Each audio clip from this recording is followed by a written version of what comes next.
साहेब नमस्कार. नमस्कार. तुमचं नाव काय?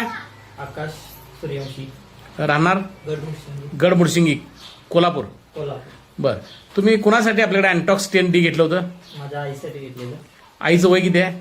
आईचं वय आता 55 आहे. बर, काय त्यांना त्रास होता? काय शुगर होती, बर 400 शुगर होती. बर. ते शुगर मग थोडं म्हणजे अशक्तपणा वाटायचा हम्म. आणि गोळ्या घेता की इन्सुलिन? इन्शुलिन घेत होतो. बर, मग आता ही शुगर त्यांची जेवणाच्या आधी किती होती, जेवणानंतर किती होती? जेवणाच्या आधी 400 असायची बर, आणि जेवल्यावर आणि वाढायची 450 500 अशी वाढायची. वाढायची. हा म्हणजे 400 अगोदर आणि साधारण 500च्या आसपास नंतर. हा. बर, मग इन्सुलिन किती युनिट घेत होता? सकाळी 5, संध्याकाळी 5, दुपारी 5, 3 टाइम घेत होतो. बर, मग तुम्हाला ही अँटॉक्स 10T ची माहिती कुठून मिळाली? ते ग्रुप- मित्र आहे हां.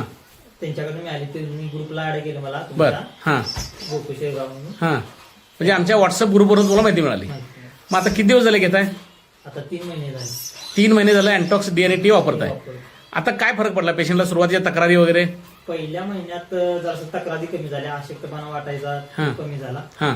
परत दुसरं म्हणजे 1 महिना घेतलं. दुसऱ्या महिन्यात चेक केल्यानंतर शुगर पूर्ण नॉर्मल आली. बर 120, 130 अशी यायला लागली जेवणानंतर. बर जेवायच्या आधी मग काय 100 येत होती, 110 यायला लागली.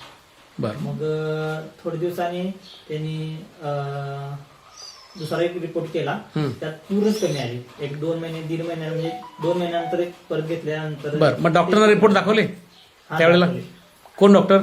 दोषी. हां हां. दोषी त्यांच्या हा. हे, कोल्हापूर. दोषी म्हणून आहेत कोल्हापुरात. बर बर. मग आता मला सांगा 3 महिन्यानंतर काय परिस्थिती आहे? आता शुगर पूर्ण कमी आली. किती आहे फास्टिंग? आता 65-70 यायला लागली. 70 फास्टिंग. आणि पीपी? पीपी 80. पीपी 80. हा.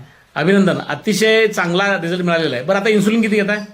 आता बंदच आहे बऱ्यापैकी. इन्सुलिन बंद केलंय? डॉक्टरांनी सांगितलेलं की बाबा 3 युनिट घ्या सकाळी फक्त. बर. ते पण आम्ही बंद केले. पूर्वी किती घेत होता?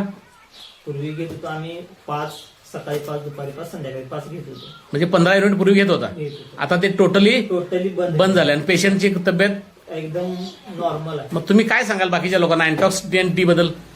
सगळ्यांनी घेतलं पाहिजे औषध. जसा म्हणजे आयुर्वेदिकचा इफेक्ट आपल्याला होत नाही, हां त्याचा इफेक्ट साईड इफेक्ट भरपूर आहे. हां हां त्याच्यात जर बघायला गेलं तर आईला कसं व्हायचं की बाबा इंजेक्शनने गाठ व्हायची अशी काय हां असं भरपूर काय काय होत होतं. हां. म्हणजे साईड इफेक्ट कधी बाबा त्या इंजेक्शन जास्त झालं की अशक्तपणा यायचा. बरं. तसा हे आपल्या ह्याच्यात काय नाही वाटतं तसं. आता त्यांना चाला फिरायला जमतंय? सगळं व्यवस्थित आहे. पेशंट अगदी ओके आहे. ओके धन्यवाद साहेब. ओके.